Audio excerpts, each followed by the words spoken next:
It started with an email that didn't even have a subject line.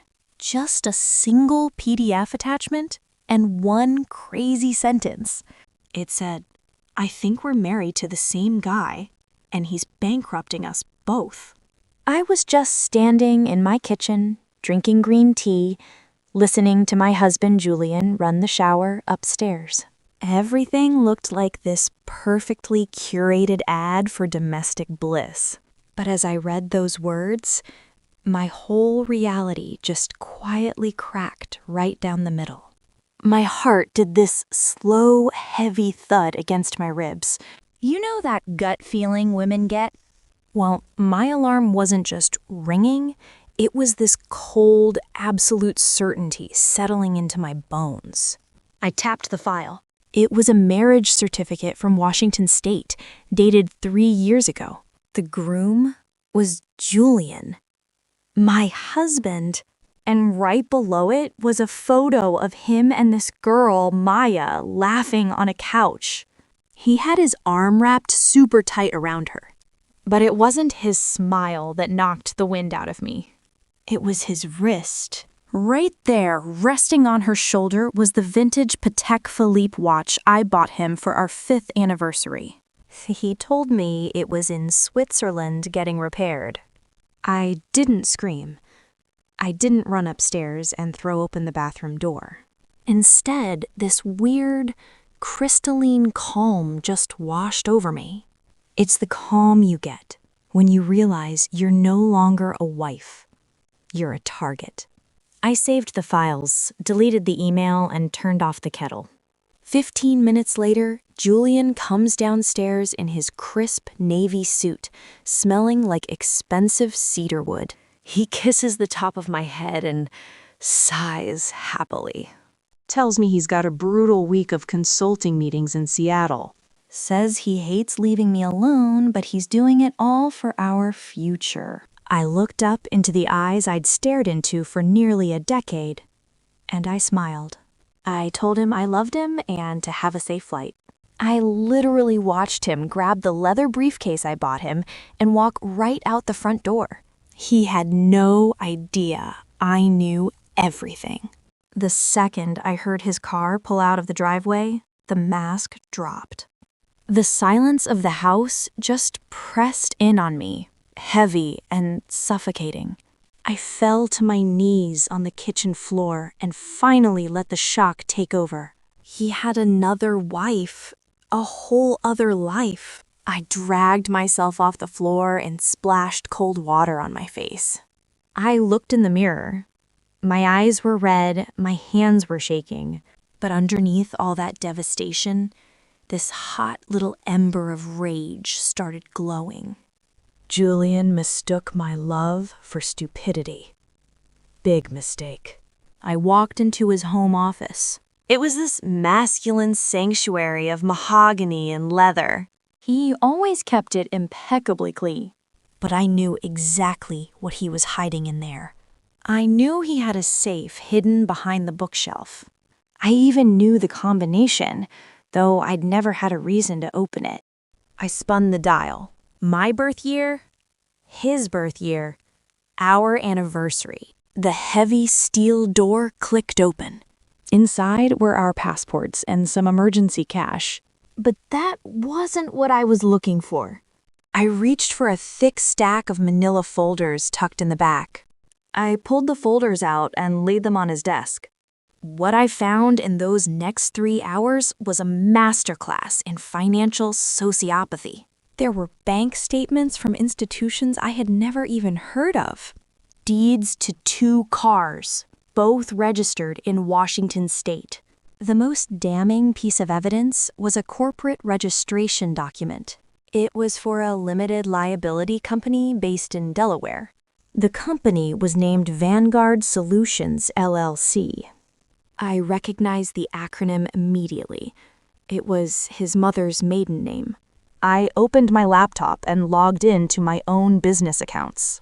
I started cross-referencing the wire transfers Julian had been making over the past 3 years. And there it was. Month after month, large sums of money were being drained from my trust. He classified them as management fees and aggressive portfolio reinvestments, but they were being funneled directly into Vanguard Solutions. He wasn't just cheating on me. He was robbing me blind. I sat back in his heavy leather chair, the air feeling thin in my lungs. The sheer audacity of it was paralyzing. I kept asking myself, why? If he wanted Maya, why not just divorce me? The answer, when it finally hit me, was nauseatingly simple. Greed and pride. He wanted the prestige of being married to a wealthy woman in our social circle. But deep down, he knew he was mediocred. Maya was just his ego trip. I knew if I confronted him now, he'd panic and move the money offshore. He'd hire a ruthless attorney and drag me through a humiliating divorce. I couldn't let that happen. I closed the safe, put everything back exactly as I found it, and wiped down the desk. I needed to act in total silence. The next morning, I didn't even bother going to the office. I drove straight into the city and parked in an underground garage. I didn't want some flashy divorce lawyer who lived for courtroom drama. I wanted a ghost. I took a private elevator to the top floor. It was the most exclusive, ruthless family law firm in the state. I wasn't looking for a settlement. I was looking for an architect of ruin. That's when I met Arthur Sterlin. He was in his late 60s, wearing a perfect charcoal suit. He had this incredibly calm, unreadable energy, like a chess grandmaster who already knew how the game would end. Sensory memory. His office smelled like old paper and really expensive espresso. He didn't try to intimidate me from behind a massive desk. He just gestured to a velvet armchair and poured me a cup of coffee. He looked at me with these piercing, intelligent eyes. I didn't shed a single tear. I just opened my laptop and pulled up the encrypted folder. I showed him the marriage certificate, the photo of the watch, and the wire transfers. I laid out the entire anatomy of Julian's deception. I talked for 45 minutes straight. I didn't stumble, and I didn't hesitate. I explained exactly how he was funneling my trust fund into a dummy corporation. I exposed every single lie. When I finally finished, he didn't act shocked. He didn't offer me any empty sympathy either. He just steepled his fingers, leaned back, and took a slow breath. He was processing the sheer scale of the fraud. Then he looked right at me and said, "Anger is a very expensive emotion. It makes people sloppy and predictable." He told me Julian thinks he's the smartest guy in the room. So we aren't going to break his heart. We're going to dismantle his entire life. A cold shiver of absolute validation ran down my spine. This was exactly the man I needed. He called it quiet luxury revenge. No screaming, no throwing clothes on the lawn. We were going to use the law like a scalpel. He immediately brought in his team of forensic accountants. They set up in a secure conference room down the hall. Their job was simple: trace every single cent that left my accounts over the last 7 years, and find the legal mechanism to take it all back. That night, I sat alone in the dark, while Julian was supposedly at some business dinner in Seattle. I had to know if Maya was in on it, or just another victim. I set up an untraceable email and typed out a quick message. I just said, "I'm Clara. I'm willing to talk, but I need to know why you're reaching out now." Her reply came back almost instantly. It was this long, frantic, completely heartbreaking message. Maya was only 26 years old. She told me they met 3.5 years ago in Chicago. They totally swept her off her feet with this tragic story about being a widower. He moved her to Seattle and married her in a tiny private ceremony. But the whole facade cracked when she accidentally opened a forwarded tax document that had my name on it. When she asked him about it, he totally gaslit her, claiming it was just a clerical error. But Maya wasn't stupid. She went digging and found a hidden folder on his iPad. She saw recent photos of us on vacation. That's when she realized she wasn't his second chance at love. She was just a secret, funded by stolen money. Reading her email, my anger completely shifted. I didn't hate Maya at all. I pitied her. The sheer psychological sickness of what he did made my stomach turn. I wrote back and asked if she was willing to help me destroy him. She agreed immediately. She was terrified, heartbroken, and deeply, deeply angry. Over the next 2 weeks, we became this invisible alliance. While Julian thought he was playing both of us, we were secretly comparing notes, timelines, and bank records. Maya sent over everything she could find. Mortgage documents, routing numbers, and finally, the appraisal for her engagement ring. When I saw that appraisal, I actually laughed out loud in my empty house. It was the exact same cut, clarity, and setting as my own ring. He literally copy-pasted his romance. The hardest part of the whole ordeal was the psychological warfare of just acting normal. For 3 agonizing months, I had to live with a ghost. I was sleeping next to a total stranger. I had to smile when he walked through the door, kiss his cheek, and ask about his day. I had to listen to him complain about how stressful the market was. I'd sit across from him at dinner parties, watching him pour expensive wine for our friends. He played the devoted husband so well, while secretly wiring my money to Seattle. There were moments when the urge to scream or just throw a glass at his head was almost unbearable. I wanted to shatter that smug, complacent look right off his face. But every time the anger flared, I remembered my lawyer's voice. Anger is expensive. So I channeled every ounce of my rage into cold-blooded planning and let him think he had total control.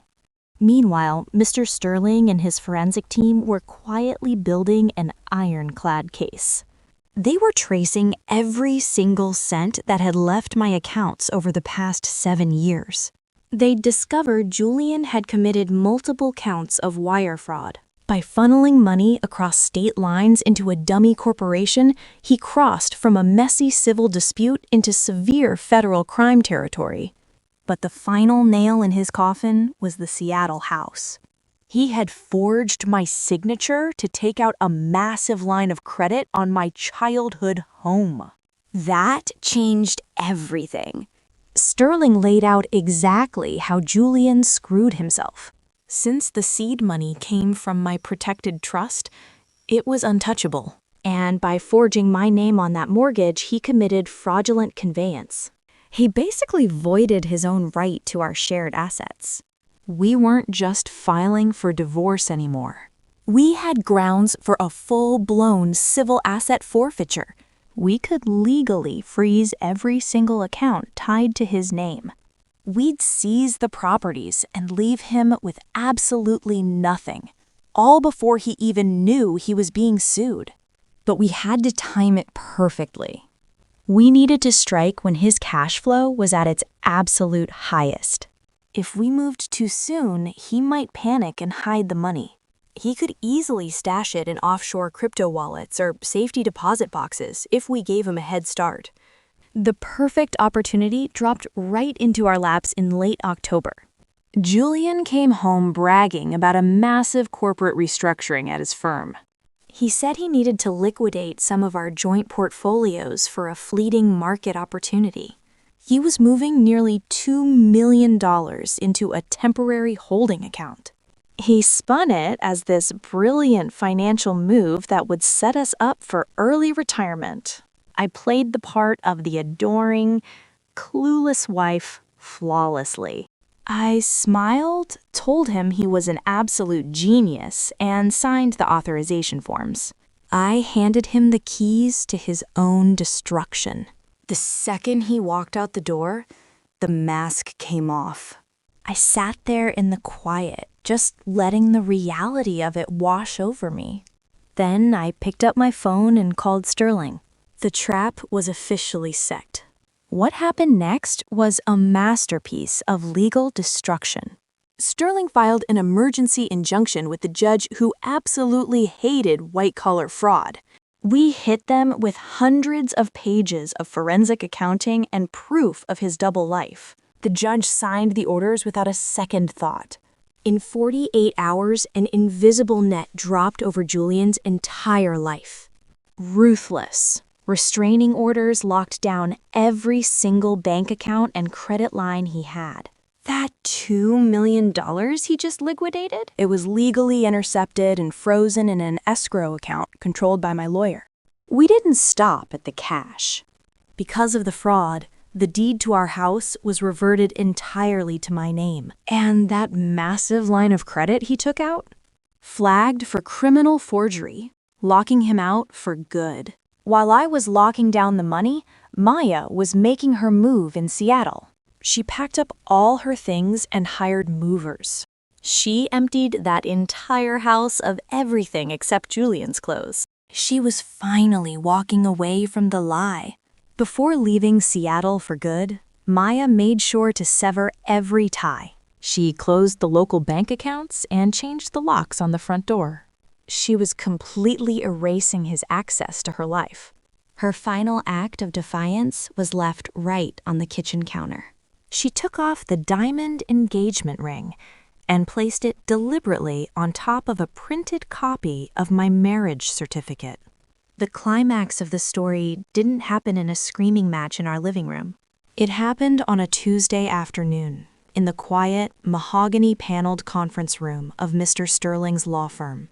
The stage was set for total annihilation. Julian believed he was attending a routine meeting with a high-level wealth manager. I had supposedly insisted on consulting him regarding the $2 million transfer. He arrived wearing his best bespoke suit, exuding arrogant confidence. He walked into the conference room, adjusting his tie. He fully expected to charm an old money banker and secure his financial maneuver. He had absolutely no idea he was walking into a meticulously laid trap. Instead of a gullible wealth manager, he found me. I was sitting at the head of the massive oak table, my hands folded neatly in front of me. I was projecting an aura of absolute chilling control. Next to me sat Mr. Sterling, looking as placid and immovable as a mountain. He didn't say a word as Julian entered. He simply watched him with the calm, unreadable demeanor of a chess grandmaster who had already won. Spread out across the polished wood of the table were 6 bankers' boxes. They were overflowing with files, bank statements, wire transfers, and photographs. It was the complete, undeniable anatomy of his deception. Julian stopped dead in his tracks. His eyes darted from me to Mr. Sterling and then down to the boxes of evidence. The arrogant smile that had been plastered on his face just seconds before began to falter. That flicker of genuine confusion was followed rapidly by the dawning realization of terror.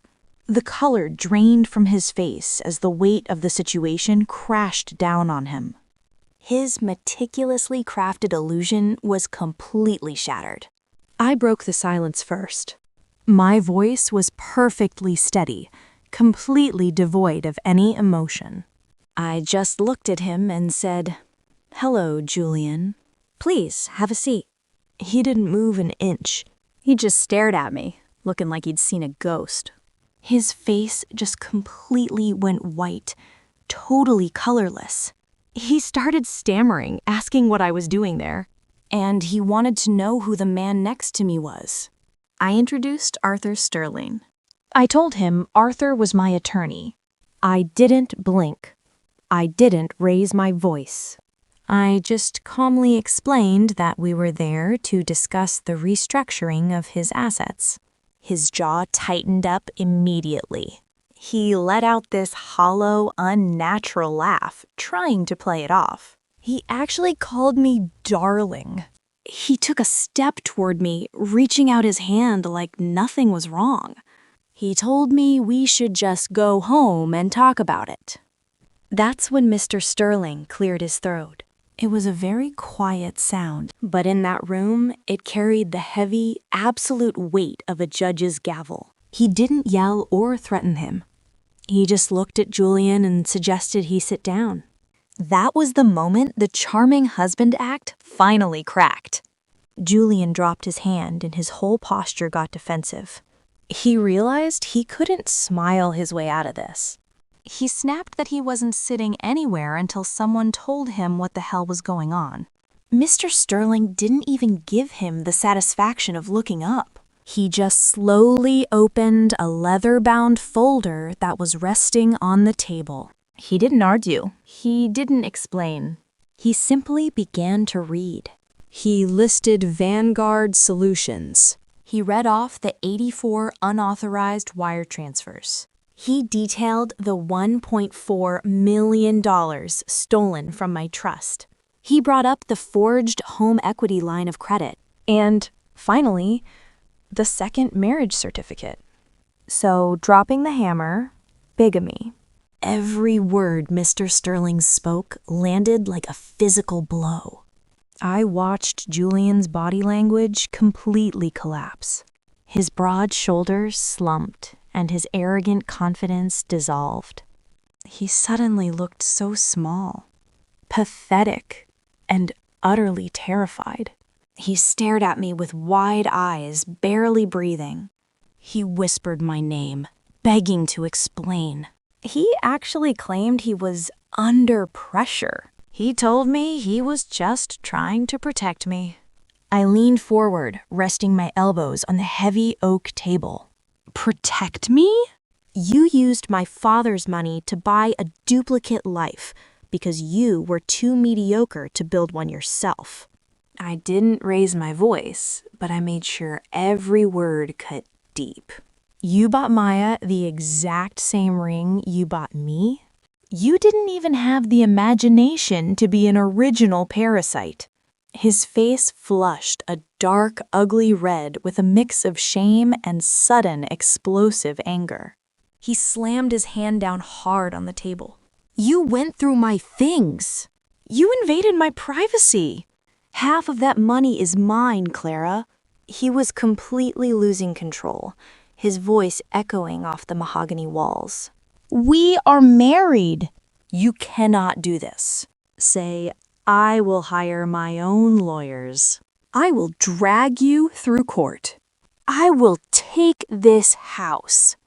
Mr. Sterling finally looked up from his files, his expression one of absolute mild boredom. With what, Mr. Vams?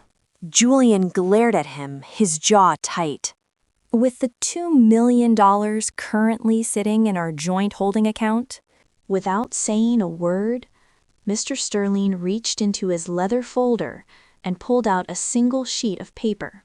He slid it smoothly across the polished oak table until it stopped directly in front of Julian. It was a federal court order. As of 9 o'clock this morning, Mr. Sterling said softly, all accounts bearing your name have been frozen. The deed to the house has been reverted to your wife. The $2 million has been repatriated. You currently have $14.62 in your personal checking account. Julian just stared down at the piece of paper, his hands beginning to tremble uncontrollably. The reality of his absolute ruin was setting in. No, he whispered. No, you can't do this. This is illegal. It is entirely legal, Mr. Sterling replied. When you forged your wife's signature to extract equity, you committed a felony. If you attempt to fight this divorce, or if you ever contact Clara again, I will hand this evidence to the authorities. And you will spend the next 10 years in federal prison. The silence in the room was absolute. It was the heavy, suffocating silence of total defeat. Julian looked at me, tears welling in his eyes. He wasn't crying because he lost me. He was crying because he had lost his money, his facade, his entire identity. He was looking into the abyss of his own ruin. His voice actually cracked when he finally spoke. He looked up at me, completely shattered. He asked me where he was supposed to go now, as if I was still his wife. I didn't answer him right away. Instead, I just slowly stood up from the table.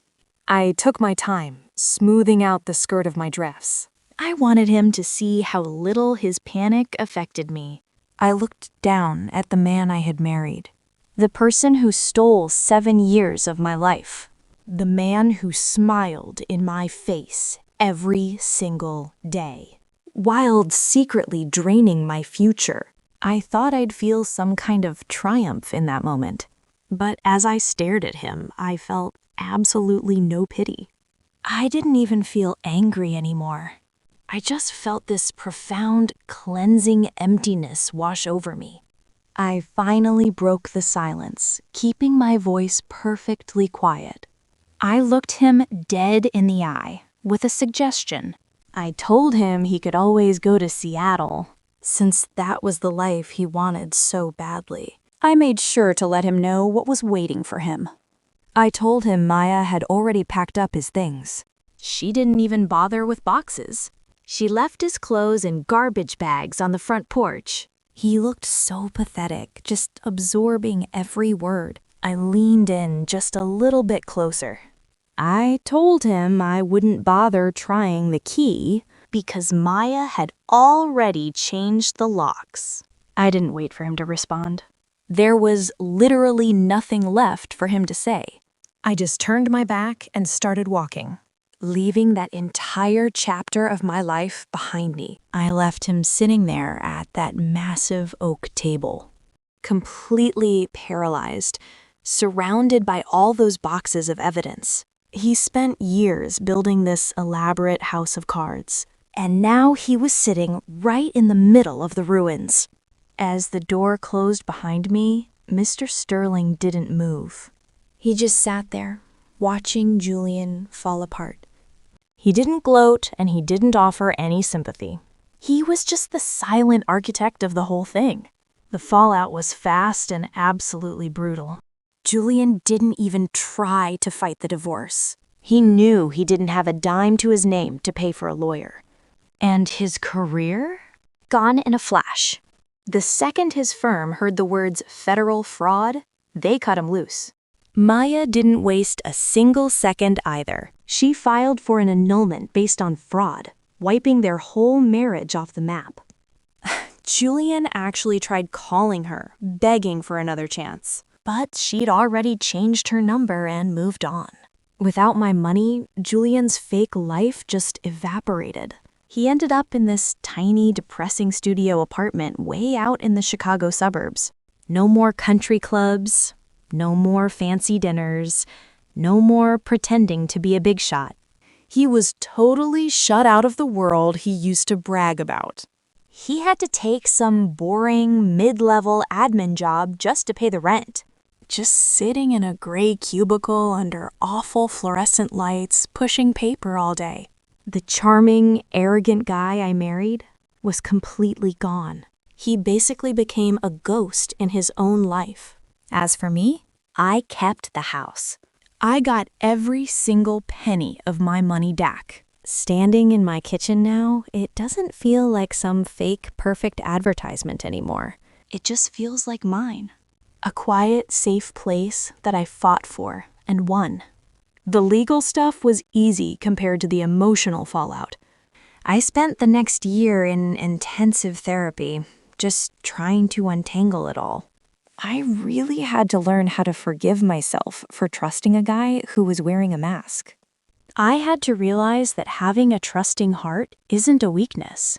He thought my empathy made me an easy mark. He thought he could just break me and take what he wanted. But instead, he introduced me to a version of myself I didn't even know existed. I look in the mirror now, and I don't see a victim.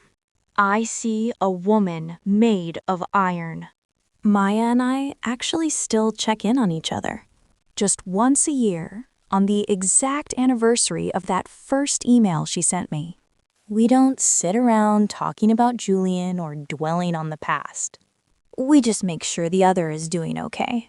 It's just a quiet little reminder that we both survived the fire. Maya's doing great now, by the way. She rebuilt her whole life from scratch. We're both just moving forward, a lot wiser, a lot stronger, and completely free. I close my laptop and just enjoy the quiet. It feels amazing to finally have my life completely back in my own hands. The dust is settled, the ghost is gone, and I'm still standing. So the diary's open, and I've got 3 big lessons I want you to write down. Lesson number 1, never confuse silence with weakness. When you discover a betrayal, your first instinct is going to be to scream, to confront, to demand answers. You gotta resist that urge. Narcissists feed on your emotional reactions. They use your anger to paint you as crazy and to buy themselves time to hide their tracks. When you finally find out they're playing a twisted game with you, do not flip the board. Smile, sit quietly, and change the rules while they aren't looking. Lesson number 2. Financial independence is the ultimate boundary in any relationship. Love should never, ever require you to completely surrender your financial autonomy. If a partner insists on controlling your money under the guise of protecting you or taking the burden off your shoulders, recognize it as a massive red flag. True partnership is transparent. Always keep your own accounts, understand your investments, and never sign a document you haven't thoroughly read. Remember, your financial literacy is your absolute best armor. Lesson number 3. Revenge doesn't have to be loud to be devastating. The most satisfying karma isn't a screaming match in the street or a viral social media post. The most absolute destruction you can inflict upon someone who used you for your resources, your status, and your light is to legally, calmly, and completely remove their access to you. You really don't need to actively ruin their life. You just need to take back the life you built and let their own crushing mediocrity ruin them. You've been listening to Karma's Diary. If this resonated with you, make sure to subscribe. We tell stories of women who stop being victims and start being architects of their own justice. Remember, you hold the pen. I had to know if Maya was in on it, or if she was just another pawn. So while Julian was supposedly at a Seattle dinner, I sat in the dark and created a burner email. I told her who I was and asked why she was reaching out. Her reply came back almost instantly. It was this long, frantic, heartbreaking message. She was only 26. They met 3.5 years ago when she was a hotel concierge in Chicago. He completely swept her off her feet. He told her this whole tragic story about being a widower, said his wife died of a sudden aneurysm. He played the part of the broken man perfectly, claiming he just threw himself into work to escape the grief. It was a sick way to make her feel special. He moved her out to Seattle and bought a beautiful house. Then he married her in this tiny private ceremony.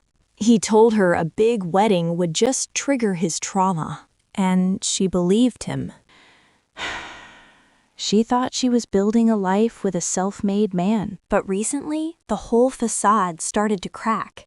She accidentally opened some forwarded mail from his Chicago office. It was a tax form, and it had my name listed as his spouse. When she asked him, he gaslit her, blaming it on a clerical error. Maya wasn't stupid, though. She started digging. She found a hidden folder on his iPad. It was full of photos of Julian and me. Recent photos from our Aspen trip just 3 months ago. She found my name, my business, my email, and it all clicked for her. She wasn't his second chance at love. She was a secret kept in the shadows, funded entirely by stolen money. Reading her email, my anger just vanished. I didn't hate Maya. I pitied her. Julian had preyed on her youth and her empathy. The sheer psychological sickness of it made my stomach turn. I knew what I had to do. I replied to Maya with one simple question. I asked if she was willing to help me destroy him. She was terrified and heartbroken, but she was also deeply angry. She agreed immediately. Over the next 2 weeks, we became an invisible alliance. Julian thought he was this mastermind balancing 2 worlds. But behind his back, we were comparing notes. Timelines, bank records, every single lie. Maya sent me copies of the mortgage documents for the Seattle house. She also provided the routing numbers for the bank accounts Julian used to pay for her life. Every piece of paper was another nail in his coffin. Maya didn't stop at financial documents. She wanted me to see exactly how deep the deception went. She even sent me the official appraisal for her diamond engagement ring. When I saw the appraisal document, I actually laughed out loud in the empty house. It was the exact same cut, clarity, and setting as my own engagement ring. He hadn't even bothered to be original. He had literally copy-pasted his romantic gestures because he possessed no genuine emotional depth. He was a hollow man, wearing a mask of sophistication, operating on a script. The realization made him seem less like a mastermind and more like a pathetic parasite. The hardest part of the entire ordeal was the psychological warfare of acting normal. For 3 agonizing months, I lived with a ghost. I slept next to a stranger, knowing every word out of his mouth was a lie. I had to smile when he walked through the door. I had to kiss his cheek and ask him about his day as if nothing was wrong. It took every ounce of my willpower not to shatter the illusion right then and there. I had to listen to him complain about how stressful the market was. He would go on about how hard he was working to secure our future, all while stealing from me.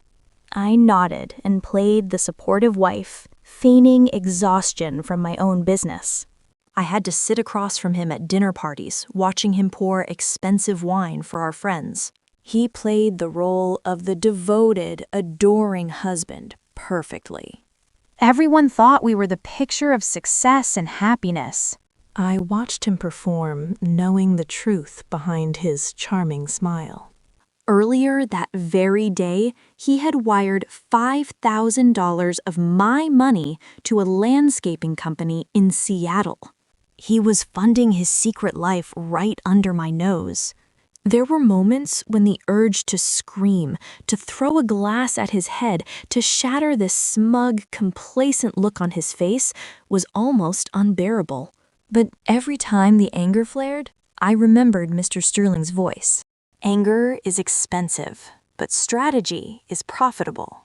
I channeled every ounce of my rage into meticulous, cold-blooded planning. I became a masterful actress in my own home. I became softer, more agreeable. I played the part of the trusting wife to absolute perfection. I asked fewer questions about the finances. I feigned exhaustion from my own business. I'd rub my temples and tell him I just couldn't look at another spreadsheet. I let him believe he had absolute, unquestioned control. Meanwhile, Mr. Sterling and his forensic team were building an ironclad case. They operated out of a secure conference room down the hall. They were silent, brilliant individuals, tracing every single cent.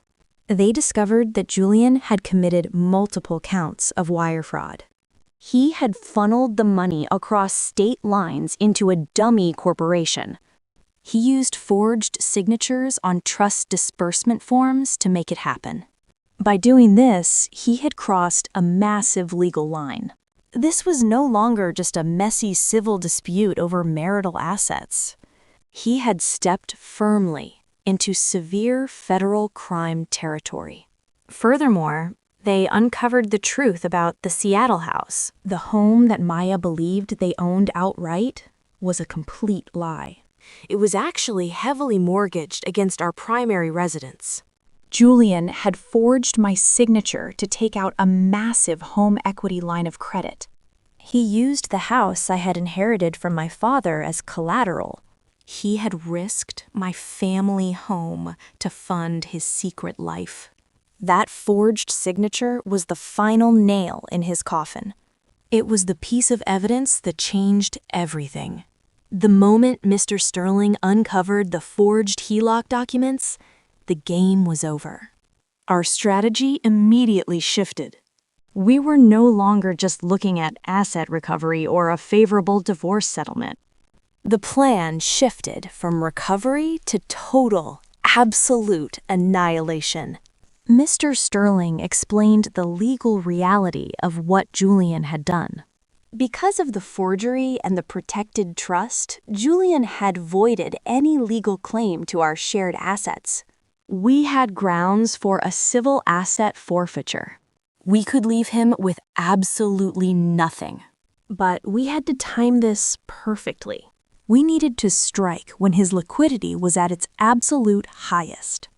That way, he couldn't hide cash in offshore crypto wallets or safety deposit boxes. The perfect opportunity finally presented itself in late October. Julian came home and announced his firm was doing a massive corporate restructuring. He said he needed to liquidate several of our joint investment portfolios to jump on a fleeting market opportunity. He told me he was moving nearly $2 million into a temporary holding account. He framed the whole thing as this brilliant financial maneuver. He promised it was going to set us up for early retirement. I just smiled at him. I told him he was an absolute genius, and then I signed the authorization forms he slid right in front of me. The second I heard his car pull out of the driveway, I picked up the phone. I called Mr. Sterling. The trap was officially set. What happened next was a legal blitzkrieg. It was an absolute masterpiece of orchestrated destruction. Mr. Sterling filed an emergency injunction with a judge who notoriously hated white-collar fraud. We armed the court with hundreds of pages of forensic accounting.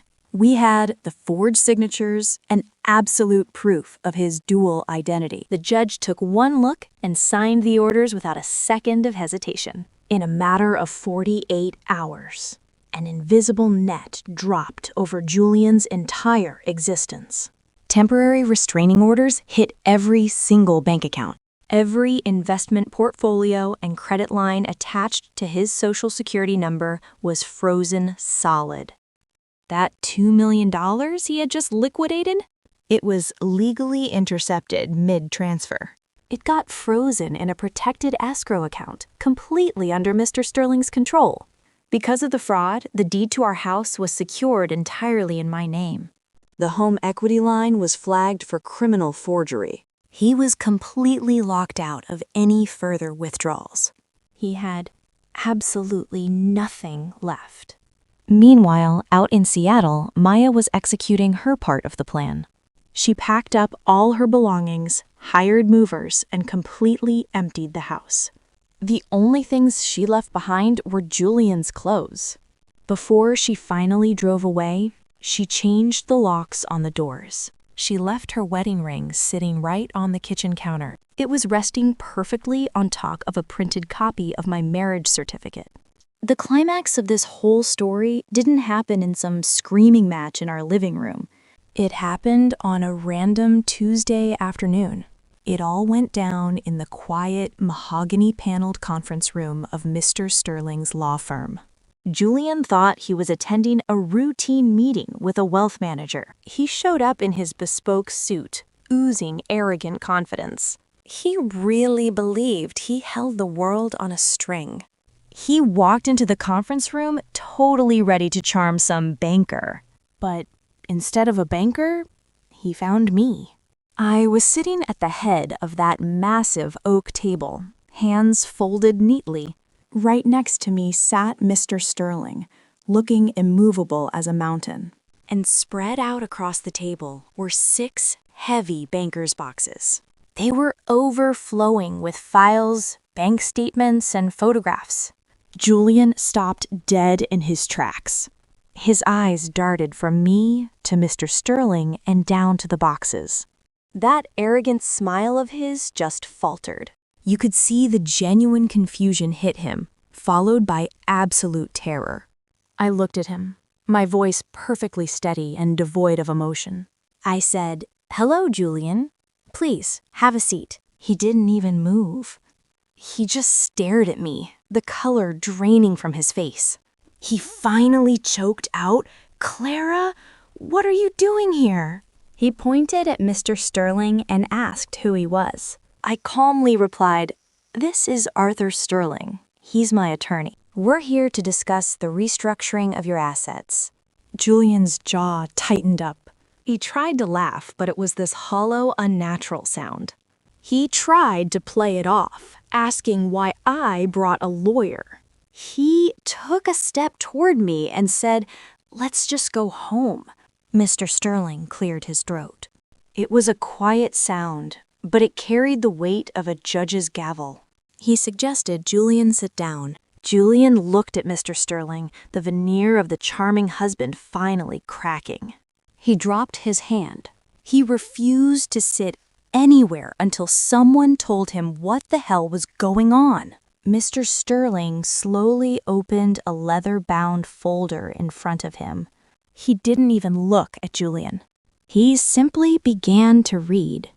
Vanguard Solutions, LLC. Registered in Delaware. Funded by 84 unauthorized wire transfers from my private trust, totaling over $1 million. A secondary residence in Washington State, financed through a forged home equity line of credit. And a second marriage certificate. Constituting bigamy. Every word Mr. Sterling spoke was a physical blow. I watched Julian's body language completely collapse. The man I had feared confronting suddenly looked small, pathetic, and utterly terrified. Julian stared at me, his breathing shallow. He whispered my name, begging me to let him explain. He tried to say he was under pressure, that he was just trying to protect me. I leaned forward, resting my elbows on the table.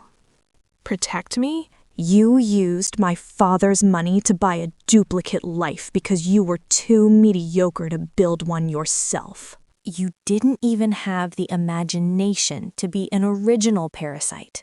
His face flushed dark red with shame and anger.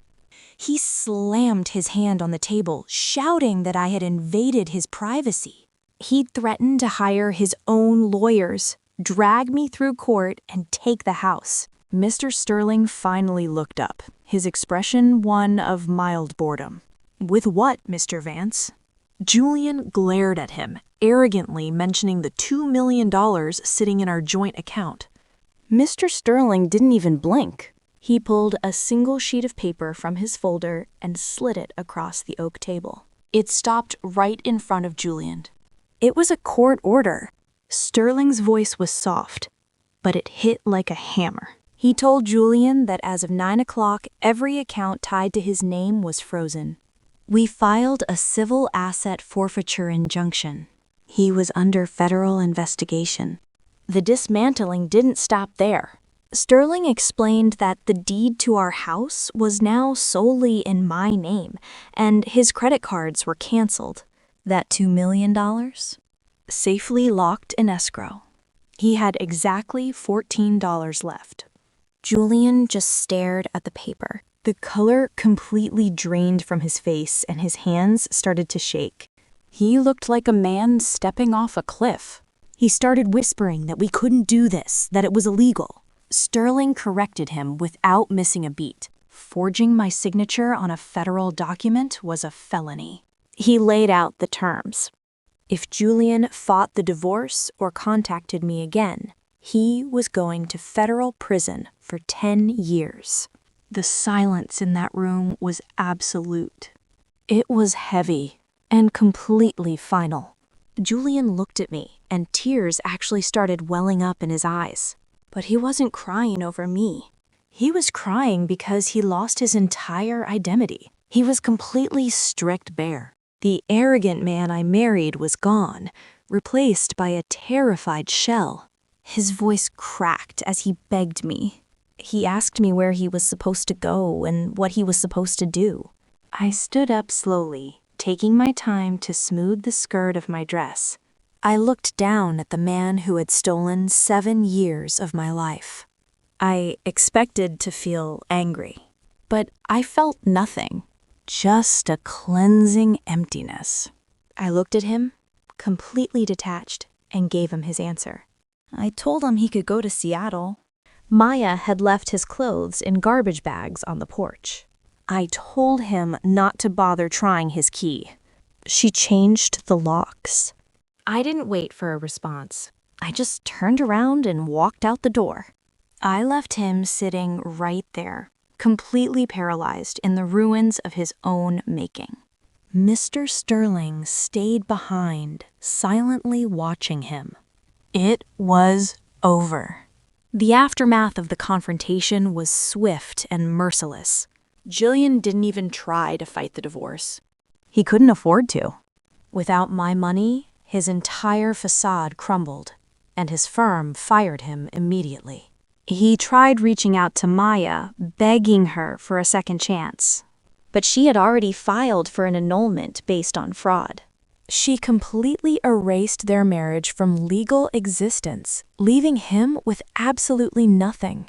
Say, the last I heard, Julian was living in a tiny rented studio on the outskirts of Chicago. He's working some mid-level administrative job, completely shut out of the wealthy circles he used to dominate. He became a ghost in his own life. As for me, I kept the house and recovered the money. I spent the next year in intensive therapy, learning to forgive myself for trusting a man who wore a mask. It was a long process of rebuilding.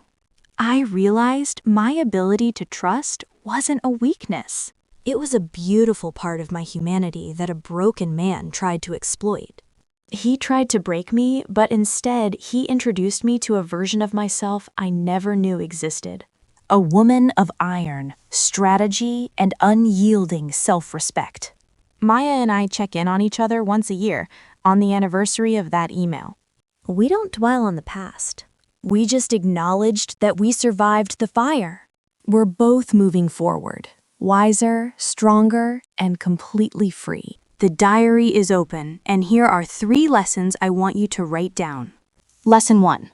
Never confuse silence with weakness. When you discover a betrayal, resist the urge to scream.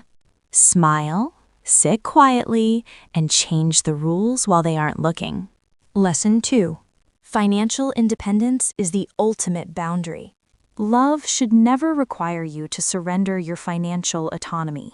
Keep your own accounts, understand your investments, and never sign a document you haven't read. Your financial literacy is your armor. Lesson 3. Revenge doesn't have to be loud to be devastating. The absolute best destruction you can inflict on someone who used you is to calmly remove their access to you. You don't need to ruin their life. Just take back the life you built and let their own mediocrity ruin them. You've been listening to Karma's Diary. If this story resonated with you, make sure you subscribe. We tell the stories of women who stop being victims and start being architects of their own justice. Remember, no matter how dark the chapter gets, you hold the pen. The diary will open again soon.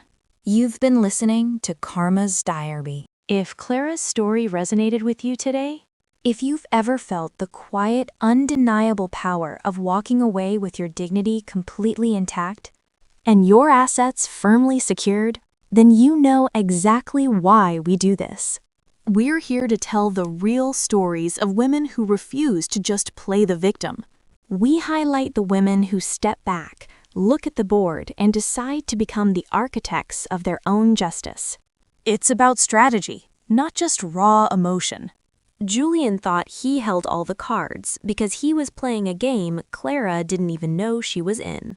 But the moment she saw the truth, the game was over. She didn't just break the cycle. She dismantled the entire infrastructure that allowed him to operate. And she did it without ever raising her voice. And let's not forget Maya. Her courage to reach out, to choose truth over a comfortable lie, proves that sisterhood is often our strongest weapon against deception. If you're navigating your own storm right now, I want you to remember Clara's ironclad patience. Make sure you subscribe and turn on your notifications so you never miss a chapter. Share this episode with anyone who might need a reminder of their own strength.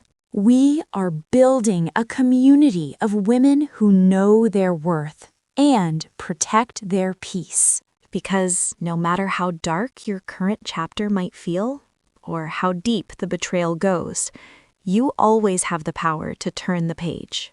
You hold the pen. Take a deep breath, trust your intuition, and start writing your own ending. Until next time, stay strong, stay smart. The diary will open again soon. The beauty of a story like Clara's is that it doesn't just end with her. It ripples outward, finding its way to the women who need it most. Somewhere, right now, someone is listening to these exact words in her car, and she's finally realizing that she has the power to walk away. As for Clara, her business didn't just survive the fallout. It absolutely thrived once she took back the reins. She poured all that meticulous, cold-blooded strategy into her commercial properties. Now she sits at the head of the table, completely unbothered and entirely in charge. Julian's new reality is a lot less glamorous. He's just another face in the crowd now, walking through the Chicago rain. No more country clubs, no more bespoke suits, no more stolen prestige. He's a ghost haunting a life he can't afford anymore. Maya didn't let the deception ruin her ability to trust. She moved to Oregon, started over, and built a life that's actually real. When she laughs now, there's no shadow hanging over her. She got out early and she got out clean. And Arthur Sterling? He's still up there on the top floor, drinking expensive espresso. He's the silent architect, waiting for the next person who needs a ghost. A reminder that the law, when used like a scalpel, is a beautiful thing. All those lies, all those forged documents and fake promises, they don't hold any power once you drag them into the light. They just become meaningless pieces of paper, shredded, discarded, and completely forgotten. Clara's house used to feel like a suffocating museum. Now it's filled with actual warmth, real friends, and genuine laughter. She didn't just keep the house, she reclaimed its energy. She turned a crime scene back into a sanctuary.